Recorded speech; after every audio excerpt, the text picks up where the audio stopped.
Good morning. It's November 5th, 2022. Here is a letter from Brother Joseph Branham in Jeffersonville, Indiana. Now here is Brother Joseph. Dear Virgin Word Bride, we're here. We have arrived. Time is at hand. The shuck has separated from the seed. We have been laying in the presence of the sun, ripening. We will stay in that presence until our little group becomes so ripened to Christ, until we become bread on His table. Thanks be to God. This message has vindicated Malachi 4, vindicated Luke 17:30, vindicated Hebrews 13:8, vindicated St. John 14:12, vindicated Revelations, the 10th chapter, the opening of the 7 seals, the mysteries of God, the serpent seed, marriage and divorce, and all these other mysteries that's been hid under the pillars for all these years. We are virgins in the Word. We cannot and will not touch anything else. With each message we hear, it is fresh and new. New manna that just fell from heaven. But He warned us that in the end time there would be 2 spirits that would be so close it would deceive the very elect, if it were possible.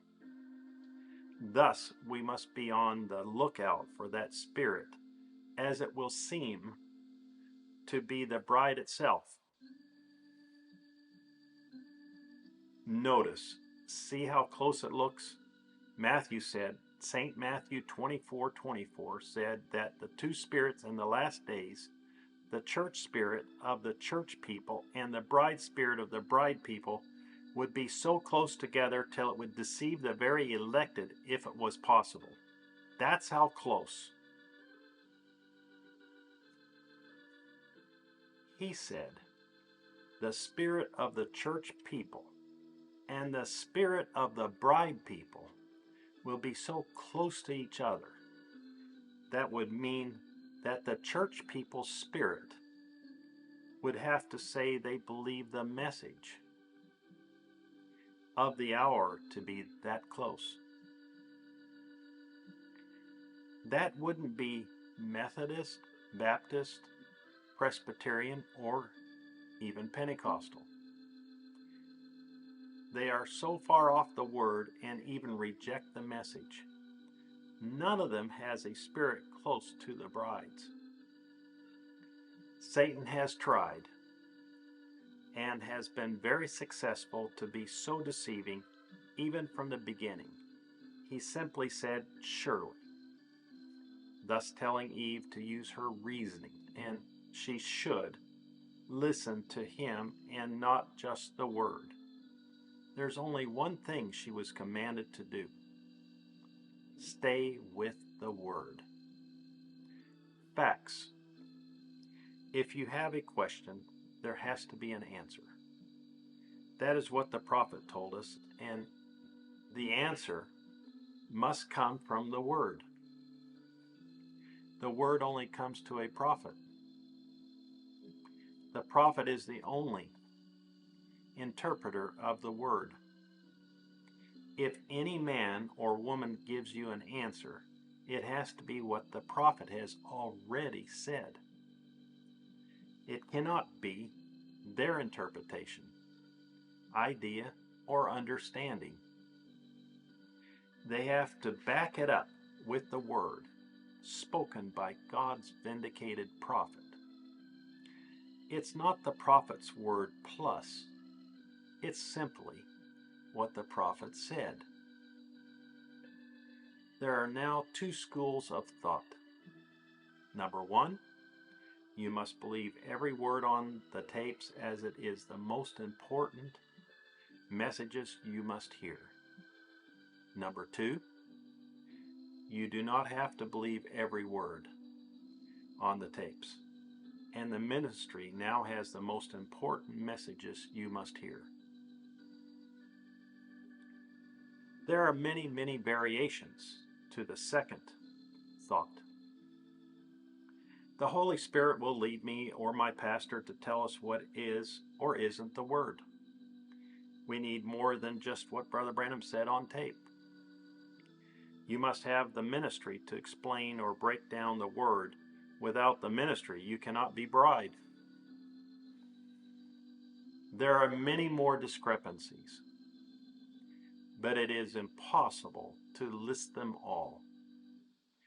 But there is no variation or discrepancies to the first one. It's simply believe every word. As believers in this end-time message, you must ask yourself these questions.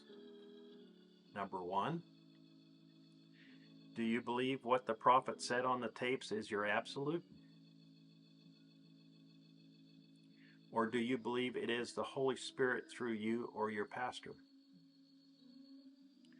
Two, do you believe the fivefold ministry has the most important messages the bride needs to hear? Or is it the message on the tapes? If your pastor, preacher, teacher, evangelist, or prophet isn't telling you that listening to the tapes are the most important messages you must hear, he is false, and the spirit that the prophet warned us would come. If he says they are the most important messages you can hear, but is still refusing to play the tapes in his church, there is something wrong. If he truly believes listening to the tapes is the most important thing you can do, then he would play the tapes first and then preach if he feels led. Simple example. If I told you drinking pure water is the single most important thing you can do for your health, and there is only one certified and proven pure drinking water, but when you come to my house for supper, I don't serve you that certified water. I tell you, you can drink that water from your home, but at my house you must drink what I give you. If that water is the best thing I can give you for your health, which will give you life, then the first thing I'm going to give you when you enter my home is that pure drinking water. Am I wrong by saying play the tapes in your churches?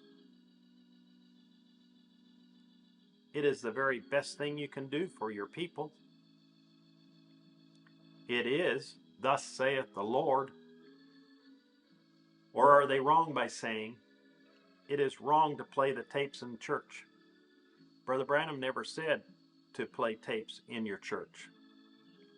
We tell the people, play tapes in their homes, in your cars, all the time.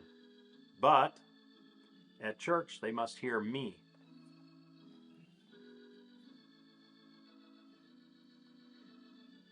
What spirit is leading you?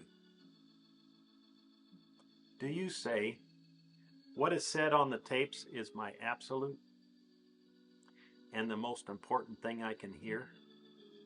Or do you say, the tapes are not enough? It is not my absolute and is not the most important thing to hear. The ministry is. Now it's seed time or bride time. The shucks are dead. The shucks are dried up. The virgin word time, not touched. It's a virgin, remember, a virgin word time. Come hear the new manna that's just fell from heaven. This Sunday at 12 p.m. Jeffersonville time, as we hear 650218, the seed is not heir with the shuck. Brother Joseph Branham. That concludes the letter from Brother Joseph Branham, and until next time, God bless you and shalom.